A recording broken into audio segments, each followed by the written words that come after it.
Lawyers, when did you realize your client was way smarter than you? In the worst way?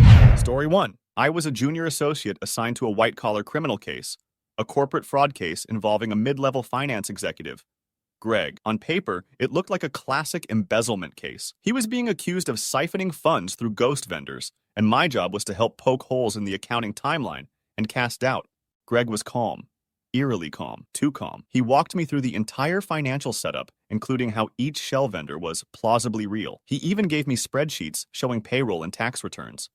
It didn't match what the DA had. I thought we had gold. When I asked how he got all this documentation, he smirked and said, "It's all part of my job." That should have been the first red flag. 3 days into trial prep, the prosecution got a warrant for his email archive. That's when the floor dropped. Turns out, Greg had fabricated not only the evidence, but also an entire network of fake employees, W-2 forms, and even a dummy auditing firm. He used the case to feed us his own fake narrative, and I had unknowingly submitted forged evidence to the court. Our firm was mortified. The judge wasn't lenient. Greg didn't care about winning the case. He cared about testing whether he could outsmart the legal system and everyone inside it, including his own counsel. And for a time, he absolutely did. Story 2. I represented a client in a divorce case. A tech consultant named Evan seemed like a nice, soft-spoken guy. His wife alleged he was hiding assets, which is pretty common. Evan denied it with a straight face. "Everything's been declared," he insisted. The case dragged on for months. Forensic accountants were brought in. Nothing surfaced. His crypto wallets were clean. We thought we were in the clear. Then, in the final weeks of proceedings, Evan insisted we stop negotiating and press for trial. "They'll never find it," he said cryptically. I assumed it was just posturing. We moved forward. The night before our court date, his wife's lawyer produced a set of printed screenshots. Evan had coded an entire hidden interface behind a benign weather app. It looked like a daily forecast app, but when accessed with a specific tap pattern, it opened a portal to dozens of wallets, NFT records, and smart contracts. He built the hiding place himself from scratch. And no one, not me, not the forensic accountant, not the opposition, caught it. When I confronted him after court, he just laughed and said, "You don't bring a spoon to a hacking competition." I dropped him that day. He was 10 steps ahead from the start. Story 3. I was defending a man named Carl in a civil suit brought by a former business partner. Carl claimed he was innocent, that the other guy had faked signatures and backdated agreements. I had no reason to doubt him. He was sharp, well-spoken, and had documentation that looked convincing.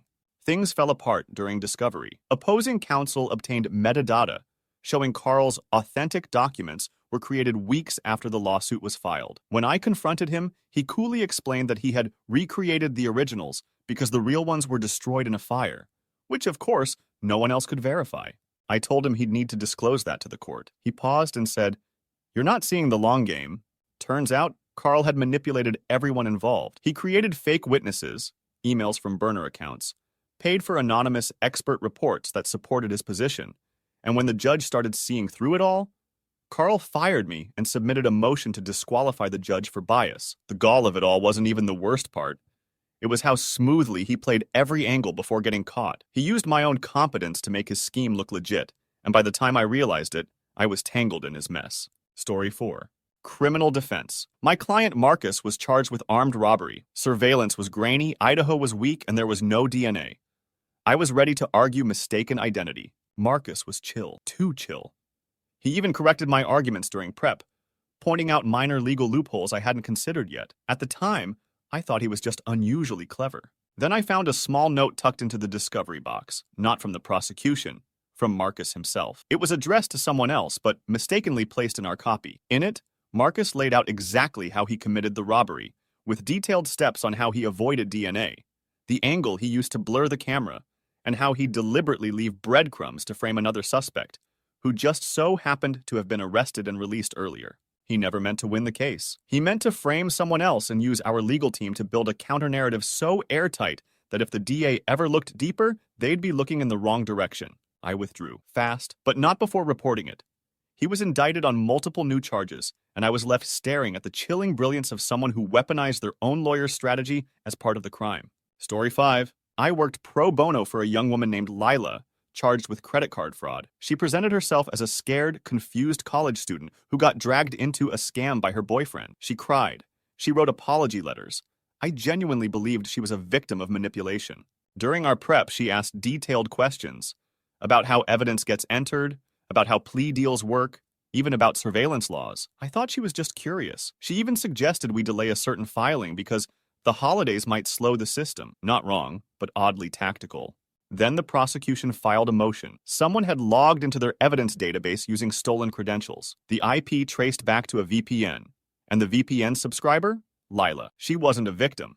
She was the architect. She had faked her tears, preloaded evidence to make herself look innocent, and tried to access sealed files mid-trial to see what the prosecution had against her. She used me to help her predict court timing, exploit system bottlenecks, and plan her defenses in advance. It worked, until it didn't. Worst part? She probably could have been a brilliant lawyer herself. Instead, she played all of us like it was just a game. Story 6. I represented a guy named Dylan in a copyright infringement case. He was accused of stealing source code from a former employer and launching a competing app that was suspiciously similar.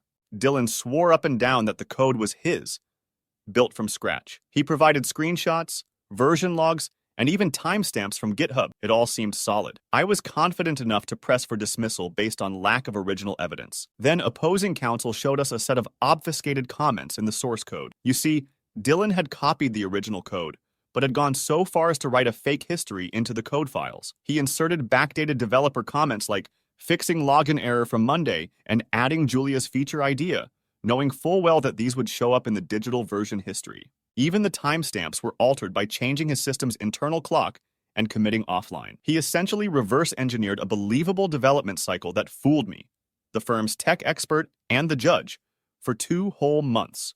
It all unraveled when the original dev team realized a tiny variable naming quirk they used internally, like BTNRDK for button red click, had been copied verbatim. Dylan had copied even the meaningless junk and tried to make it look intentional. When I asked why he went that far, he said, "Because no one checks the trash code, except the guy who wrote it." Story 7.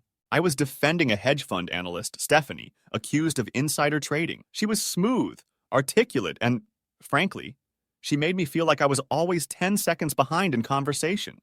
Stephanie claimed she'd just made a few lucky bets. The timing? Coincidence. Her defense was built around plausible deniability, and her digital trail seemed clean.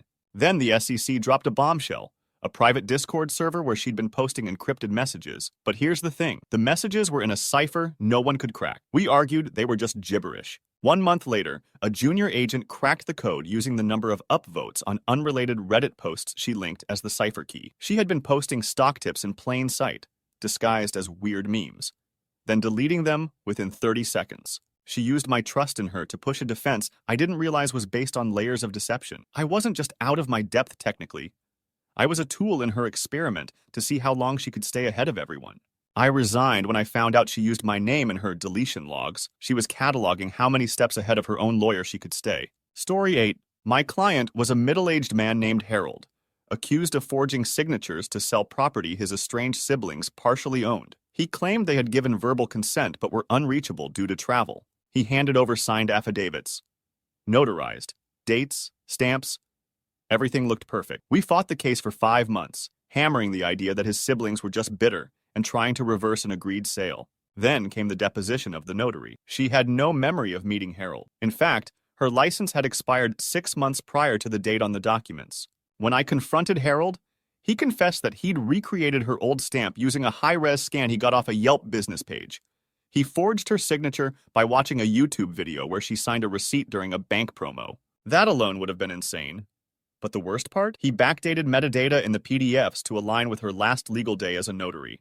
I stared at him, stunned. He just said, "You either understand bureaucracy, or you lose to it." Story 9. I once represented a restaurateur, Gianni, who was accused of falsifying health inspections and bribing city officials. He said it was all a setup by competitors. We believed him. The timing of the inspections was weird, and the city's records were oddly inconsistent. Johnny came to every meeting with printed documents, screenshots, timestamps, even photos showing clean kitchens during the supposed violations. One day, a paralegal in our office noticed something strange in the metadata of one of Johnny's photos. The camera's serial number was from a news reporter's stolen DSLR. Turns out Gianni had broken into a press agency's cloud server, downloaded old inspection report photos from other restaurants, digitally altered them to look like his place, same tile patterns, same table layout, and then submitted those as defense evidence. He hacked the story before it even existed. When I confronted him, he said, "I thought lawyers were supposed to believe in their clients." Never again. Story 10. A client named Rachel hired me to defend her in a civil harassment claim. Her ex-roommate said she had stalked her, installed tracking devices, and used burner phones to harass her family. Rachel acted confused. She said she didn't even own a car, let alone know how to plant a tracker. She cried, begged me to help her clear her name. I believed her. We presented a defense based on innocence and lack of motive. It was going well, until the opposing counsel cross-examined Rachel using a map. The map wasn't from GPS. It was hand-drawn by Rachel on her iPad, recovered from a deleted folder in a synced Google account she forgot was linked. It detailed the ex-roommate's daily movements, color-coded. She'd reverse-engineered the woman's schedule over months, creating a pattern log and planning when to drop anonymous calls. I had been unknowingly defending a person who built her own surveillance profile so detailed the FBI could have used it. Her mistake? Saving it in her junk_art folder under a mislabeled sketch. When I asked her why she did it, she whispered, "I was just perfecting the game." Story 11. I once took on a tax evasion case for a client named Jordan, a high-end antique dealer. The IRS claimed he owed nearly $500K in back taxes from underreported cash sales. Jordan insisted he was innocent and that it was all a clerical mistake. His records were pristine. Receipts, ledgers, digital files all backed his claims. He even had backups on cloud servers that aligned perfectly with his statements. I thought the IRS had made a mistake until an anonymous tipster submitted a video to the court. It showed Jordan in his showroom using 2 identical cash registers, switching between them midday. One recorded sales normally. The other stored data on a hidden drive. But here's the kicker. Jordan wasn't hiding the money. He was laundering it into donation receipts. He forged invoices from a fake nonprofit he had incorporated 6 years earlier. IRS had actually granted it tax-exempt status. Jordan submitted the paperwork himself, using an alias. So while we were fighting the tax charges, he was using the court-approved evidence process to bury his tracks even deeper. When I confronted him, he said, "Well, you did tell me to make sure my paperwork was solid." Story 12. I defended a corporate client, Melissa, who was being sued for stealing a list of high-profile investors from her former employer. She insisted she'd built her investor list independently. She provided emails, pitch decks, and communication logs showing her outreach going back a year. I built our entire defense around that timeline. Then, while cross-referencing her files, I found a calendar invite, one she forgot to delete from her iCloud. It was labeled Template Sync Meeting. Out of curiosity, I opened the attachment. It was a full database dump of her former employer's investor pipeline, time-stamped 3 months before her supposed first pitch. But it gets worse. Melissa had used AI rewriting tools to reword every email thread, changed contact names using a CRM data scrubber, and retroactively sent intro messages via a private email server after initial contact had already been made. I realized she didn't just steal the list. She recreated the entire communication trail to match a legal narrative, and she nearly got away with it. When I asked her why she took it that far, she replied, "Truth is fragile. Documentation isn't." Story 13. My client, Bruce, was a firearms instructor charged with illegal weapons modifications. He claimed the modifications were done by clients, not him. He even provided signed waivers, footage of customers on the range, and security logs showing check-in times. I bought it, at first. Then one of the supposed customers was tracked down. Not only had she never fired a weapon in her life, she lived in Canada and hadn't left the country in over a year. We looked deeper. Turns out Bruce had been using AI-generated faces and deep-faked footage to create fake training clients. He even had security camera clips that appeared real, until we noticed a background clock glitching out in sync across multiple dates.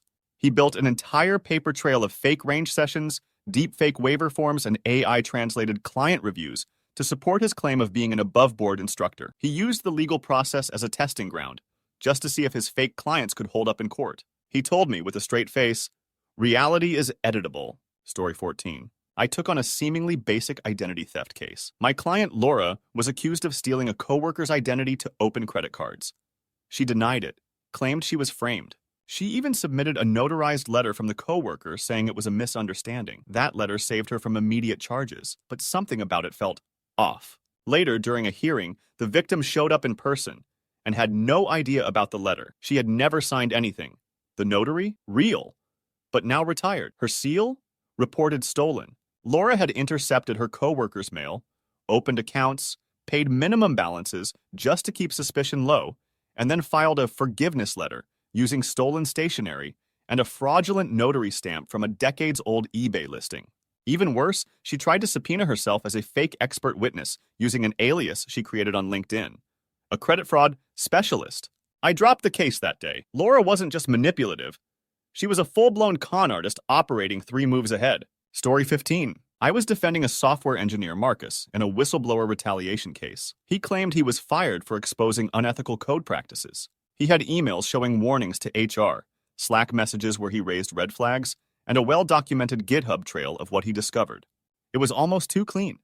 A senior developer on the opposing side caught it. Marcus had created an isolated branch in the company's repo months earlier, inserted bugs, flagged them himself, then sent the report to HR as if it were part of the main codebase. He created the problem, then documented himself as the hero uncovering it. And when he got bored waiting for a payout, he leaked it to the media to boost his profile. His evidence wasn't fake. It was planted. Layered and planted months in advance. I asked him why he did it. He smiled and said, "Because everyone loves a whistleblower, especially the fake ones." Story 16. I once had a client, a soft-spoken guy named Nate, who was being sued for selling counterfeit collectibles. Think vintage baseball cards, rare comics, high-dollar stuff. He swore they were all real, and even submitted certificates of authenticity from well-known third-party graders. Everything held up, until a buyer flagged a rare card for a microscopic inconsistency in the holographic foil. That cracked the whole case wide open. Turns out Nate didn't forge the cards. He forged the authenticators. He had created an entire shadow network of fake authentication companies, complete with websites, hired actors to pose as employees in phone calls, and even created physical office addresses using short-term rentals. He used legitimate-sounding names like East Coast Grading Authority, which didn't technically exist but sounded familiar enough to pass. His forgeries had barcodes, grading reports, embossed stamps, the whole works. He told me, "The cards aren't fake if the people who say they're real exist, right?" It was like peeling back a scam within another scam. He outmaneuvered not just me, but the entire collectibles industry for years. Story 17. My client was a popular fitness influencer named Derek, accused of violating multiple FTC regulations for misleading claims about a supplement he co-founded. He told me he was just the face of the brand and had no involvement in production or labeling. The emails supported his claim, and I was ready to defend him as a scapegoat until the feds obtained encrypted group chat records from a defunct app.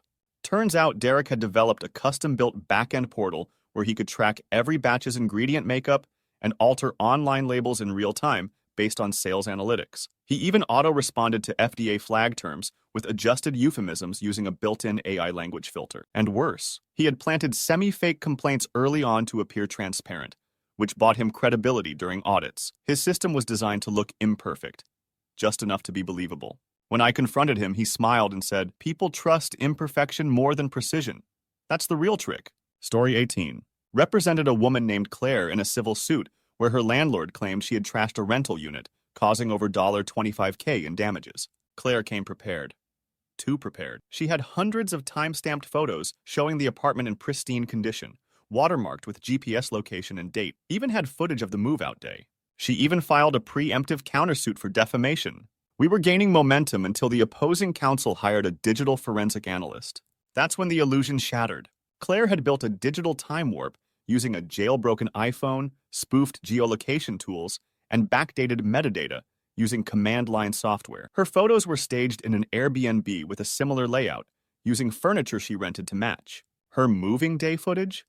Filmed in reverse and edited to make it look like boxes were going out when they were actually being brought in. I had no idea someone could fake reality that convincingly, but she did, down to the sunlight in the window, matching the time of day on her supposed move-out timestamp.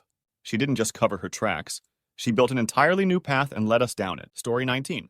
Defended a guy named Arjun in a cyberstalking case. The evidence was surprisingly weak. IP logs were inconclusive. Victims' screenshots could have been doctored, and Arjun came across as genuinely clueless. We leaned heavily into the wrong guy defense. Everything was going smoothly. Then, the prosecutor revealed they had traced the stalking account's recovery email to a Wi-Fi-enabled thermostat. Arjun had programmed his smart thermostat to automatically cycle burner accounts through its IP, using scheduled resets at 3 a.m. He created a Wi-Fi loop using old routers, so even if law enforcement traced it, it would look like a coffee shop across the street. His mistake? One of his recovery emails used the same username he'd once used in a Minecraft forum in 2011, and it got picked up by a data leak tool. When I told him he was caught, he replied, "I knew the thermostat would be my downfall. Should have gone analog." It was both infuriating and genius. Story 20. My last client in this category was a private school administrator named Evelyn, accused of embezzling school funds. She claimed the accusations came from a disgruntled board member and showed budget reports that were consistent for the last 6 years. Nothing looked suspicious. What we didn't know was Evelyn had created 2 versions of every single budget report.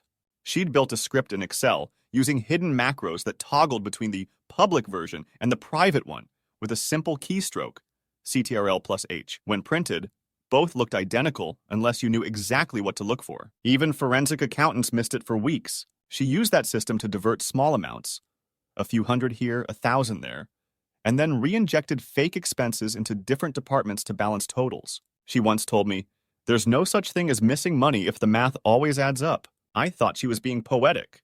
Turns out she meant it literally. Story 21. I represented a man named Trevor, charged with falsifying military records to get veteran benefits. He insisted he was the victim of a clerical error and even produced a DD 214 discharge form, medals, and photos of himself in uniform. We launched a full-blown defense. I even got a character witness from his former commanding officer, a man who looked like he walked out of central casting. Then came a subpoena from the Department of Defense. Trevor had never served a day in the military. The discharge form? A forgery based on a real soldier's paperwork he'd found online. The medals? Purchased from eBay? The photos? Deepfaked. He photoshopped his face onto real soldiers' bodies using generative AI. The commanding officer? A struggling actor from Craigslist hired for $300 and a hotel voucher. He'd built the lie over 2 years, fabricating emails from the VA, even attending local veterans events in uniform to make it believable. I asked him why he went so far. He said, "Because no one questions a soldier, especially a fake one with perfect paperwork." Story 22. I had a client named Sophia who ran a high-end matchmaking agency. She was sued for fraud by several clients who claimed she had taken money without providing real matches. Sophia claimed she had thousands of clients, and that matches simply took time. She even showed us profiles, call logs, and feedback forms with glowing testimonials. Everything looked good, until a court-appointed tech expert ran a string-matching algorithm across the data. Sophia had recycled and randomized fake profiles. She created male and female personas with AI-generated photos, fake hobbies, personality tests, and generic bios, then built an internal algorithm that sent updates and chat transcripts to clients from these fake accounts. Each message was a template variation, tweaked just enough to pass surface-level scrutiny. Her fake testimonials? Written in ChatGPT and posted under real-looking names with stolen Facebook avatars. She wasn't just lying, she built a simulated dating universe that people were paying thousands to participate in. When I asked how she did it, she said, "I don't make matches, I make hope, and hope pays better." Story 23. My client was a college professor accused of academic misconduct, plagiarism, and misreporting research data for grant money. He told me his students had made mistakes in lab data, and it had snowballed. He seemed sincere. He had emails of concern sent to the university, multiple logs of lab notes, and what looked like correspondence with funding institutions.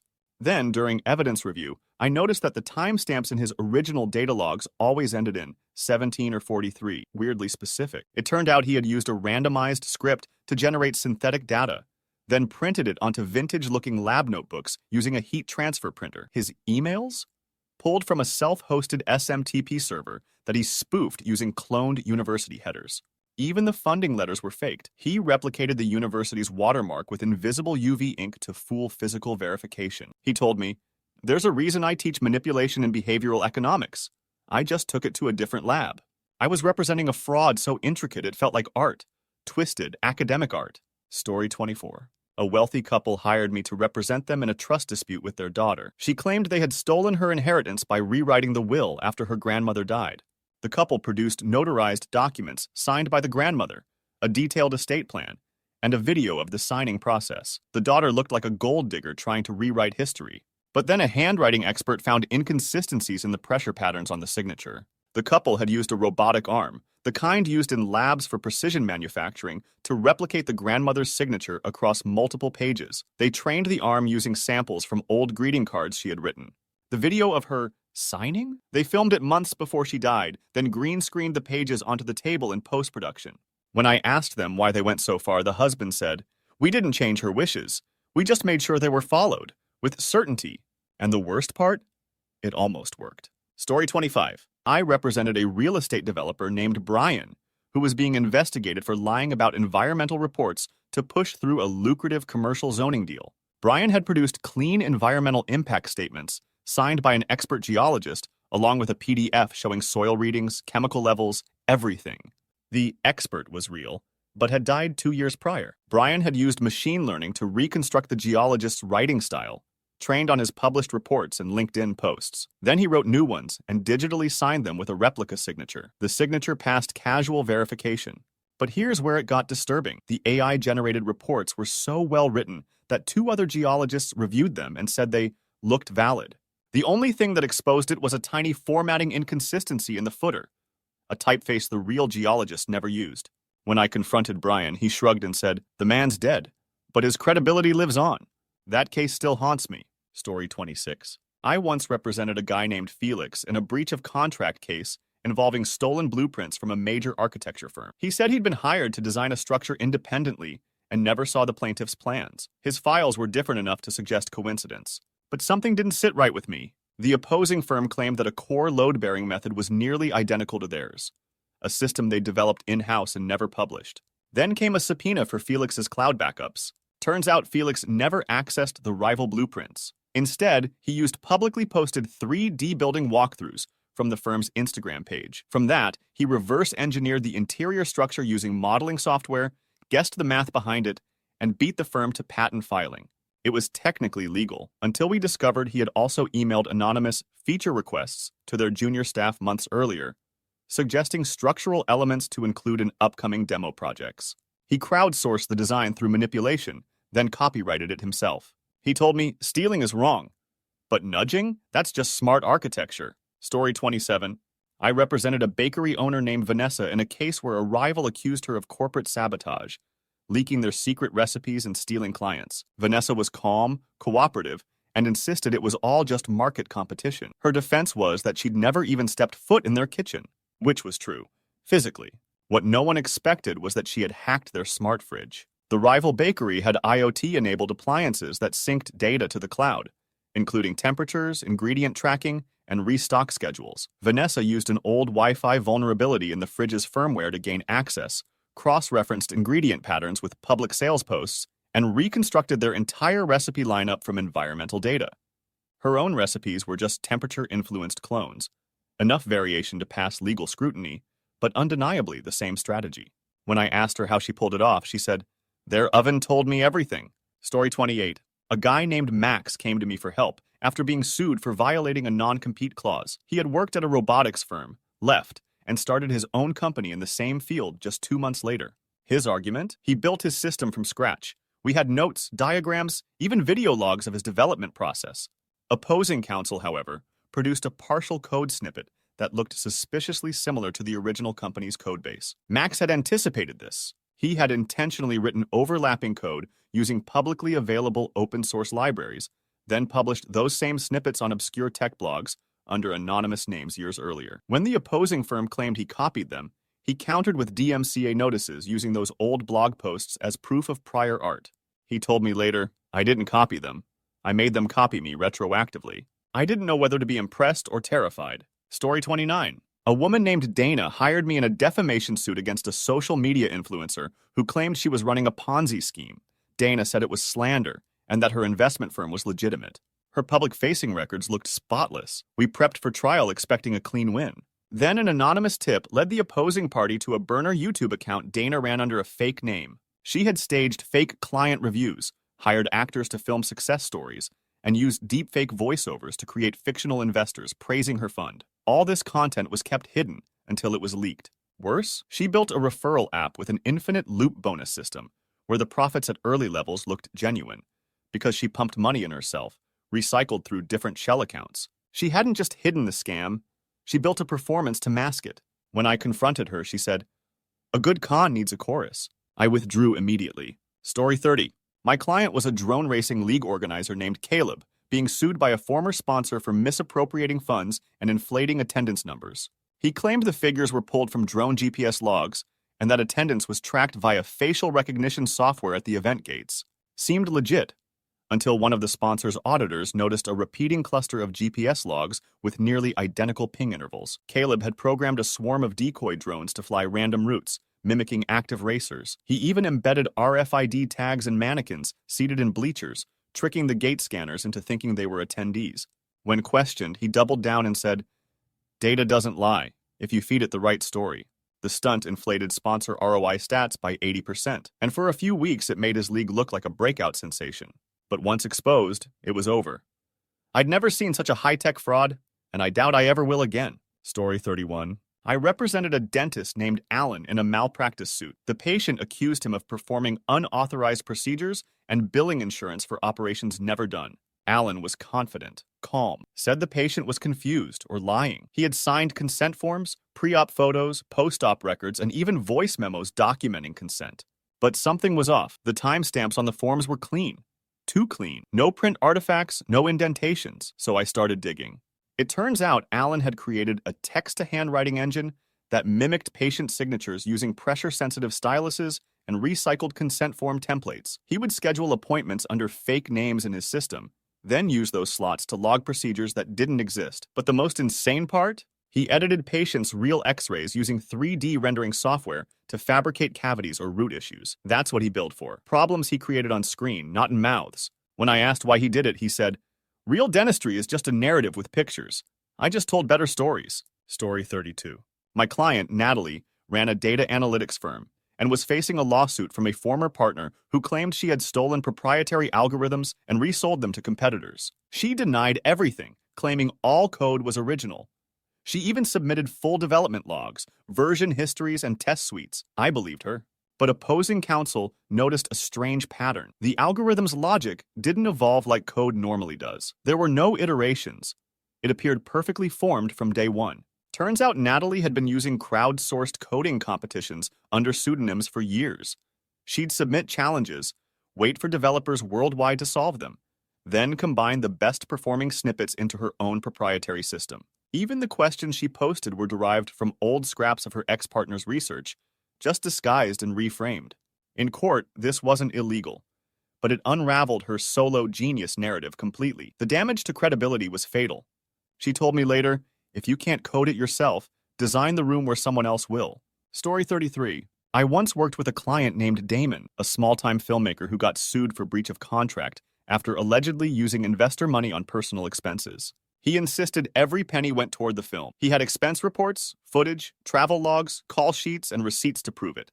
Then an auditor flagged one odd thing: time zone inconsistencies on the call sheets. That cracked it open. Damon had staged parts of the production in different cities using the same actors and wardrobe, but just changed lighting and location tags. He'd rented cheap locations, shot scenes without permits, and used green screens to imply expensive sets. He faked a bicoastal shoot to justify travel costs and inflated equipment rentals, while spending the actual money on crypto and offshore real estate. Worse, the film he turned in was cobbled together from repurposed YouTube shorts, nothing the investors signed up for. When I confronted him, he said, "Hollywood's been doing this for decades. I just did it cheaper." Story 34. A middle-aged man named Steven hired me to defend him in a workplace discrimination case. Except he wasn't the one suing. He was being sued by multiple former employees. Steven showed me extensive logs of emails, work chats, even audio clips showing these employees underperforming or being insubordinate. He said he'd documented everything to protect himself. And he had. Too well. Turns out Steven had engineered conflict within the workplace. He manipulated schedules to overlap assignments, then used auto-forwarding rules to delay key emails, making it seem like his team members were ignoring him. Then he recorded conversations without consent, edited out his own baiting language, and compiled evidence over a span of 2 years. He basically ran a psychological operations campaign on his own staff, all to push them out and avoid paying severance. When I realized the extent of it, I dropped him immediately. His parting words? They call it gaslighting. I call it long-term HR strategy. Story 35. My client, Leo, was a luxury watch dealer accused of knowingly selling counterfeit timepieces. He said he only bought from verified suppliers and that any bad watches were the result of fake inventory getting through. He had invoices, supplier contracts, and authentication reports from major watch certifiers. Everything held, until one buyer opened the case back and found a QR code etched into the movement. It led to a Dropbox folder. Inside, a training guide written by Leo himself. It detailed how to disassemble Chinese replica watches, swap in authentic-looking components, and modify serial numbers to match those of real stolen watches from recent police reports. He used stolen serials to make each fake watch appear genuine in online registries. His justification? Luxury buyers want to believe. I just helped them feel right. He wasn't just smarter than me. He was smarter than the entire authentication industry, until he got cocky. Story 36. I defended a tech CEO named Jared, who was being sued for insider trading. The SEC claimed he had sold shares of his company just days before a devastating quarterly report dropped. Jared insisted it was routine portfolio balancing. Just bad timing. He even showed us preset sell orders from 3 months prior, structured as part of an automatic diversification plan. Everything matched. We leaned into that defense. Until an analyst working with the SEC flagged something odd. Jared's automated trades only ever triggered before negative reports. Over 6 quarters, every time. Turns out Jared had built a predictive AI to forecast the company's own dips based on internal Slack activity, like engineers asking about bug escalations or customer service ticket spikes. Then he used that data to preemptively reschedule his auto sells under the guise of passive triggers.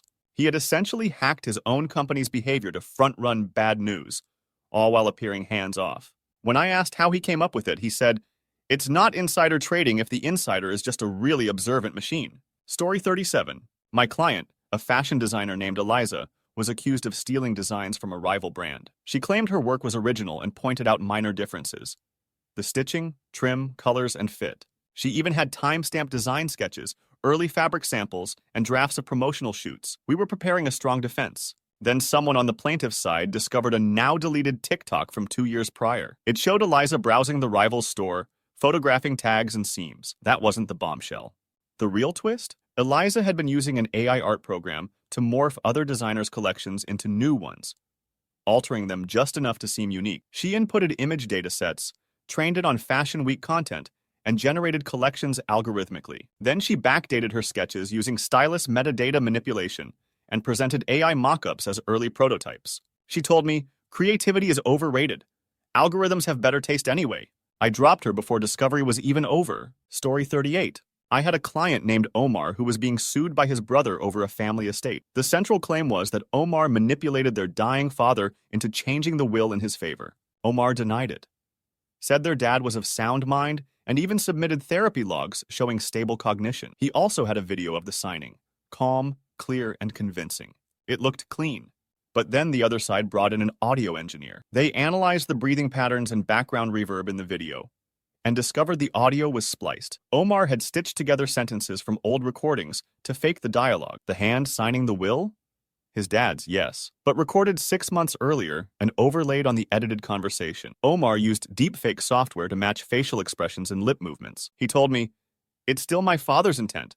I just helped express it more clearly." It wasn't just forgery, it was cinematic forgery. Story 39. A client named Trina came to me with a lawsuit against a former employer who accused her of corporate espionage. She had worked in data analytics and allegedly funneled confidential client lists to a competitor. She said it was revenge for being underpaid, but insisted she didn't steal anything.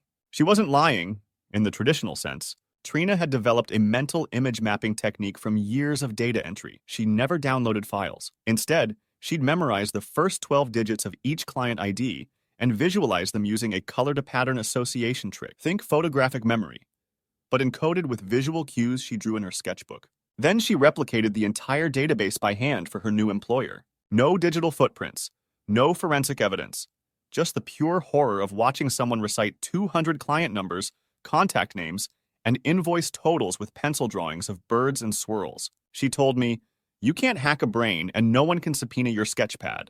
The case crumbled, and she walked free. Story 40. I defended a cybercrime suspect named Ray, charged with stealing login credentials from over 50 small businesses. He said he had nothing to do with it and that he ran a cybersecurity startup. Ironic, sure, but not criminal. Ray brought detailed logs showing his company had flagged phishing attempts and notified businesses ahead of time. He even showed emails proving he helped some of them recover accounts. It seemed like a false accusation.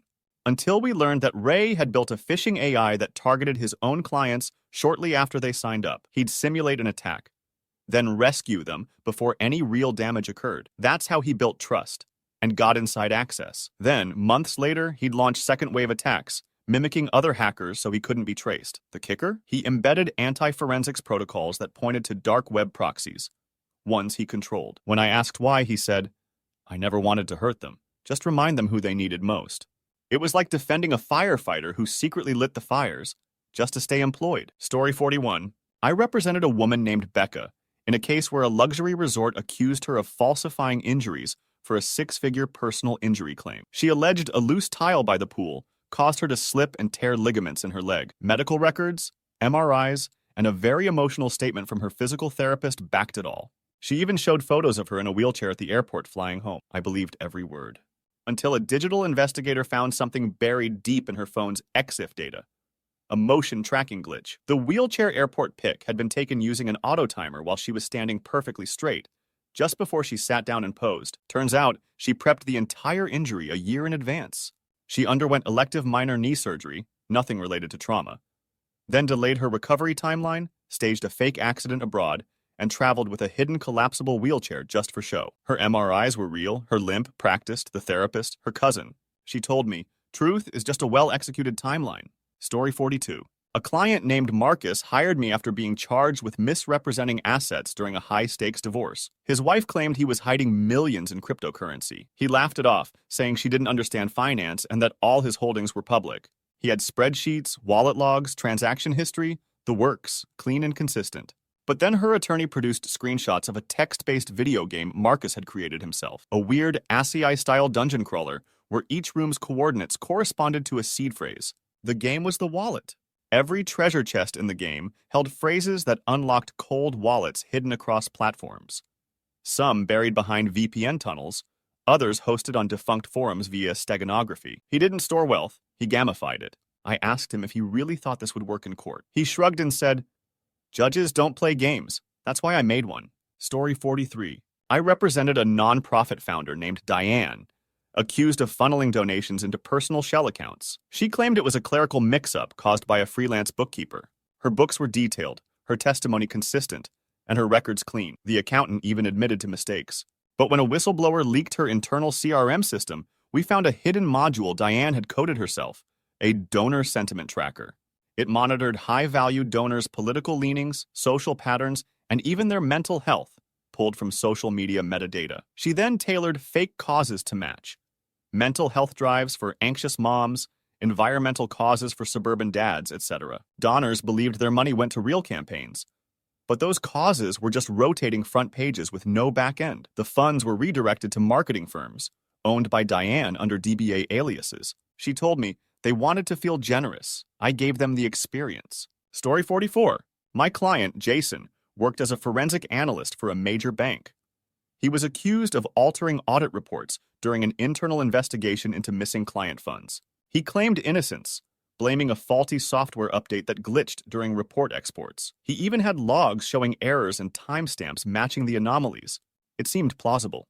Then someone noticed the update file had never been pushed to his region. The logs? Edited using a time-lag simulation tool Jason had coded himself. A script that could fake software crashes and generate authentic error messages. Even worse, he'd written the script in his boss's name, buried in system logs no one would ever find unless they were looking for it. He wasn't just smarter than the system. He reprogrammed the system to accuse someone else. When I finally confronted him, he smiled and said, "If the tools are there, why not use them?" Story 45. A woman named Marnie came to me after being sued for defamation by a tech influencer. She ran a gossip blog and had accused the influencer of faking giveaways and using bots to manipulate engagement. She insisted it was all based on open-source research and swore she had no ill intent. I believed her. Until the influencer's team produced an email chain, supposedly leaked by accident, that contained code. Turns out Marnie had built a scraping bot that monitored deleted tweets, brand response times, and social media inconsistencies. But the twist? She sold the bot under an alias and leaked the influencer's own data back to herself as exposed evidence. She made herself look like a whistleblower, using data she engineered into being. She said, "Nobody believes the truth until it's delivered as a leak." And honestly, she wasn't wrong.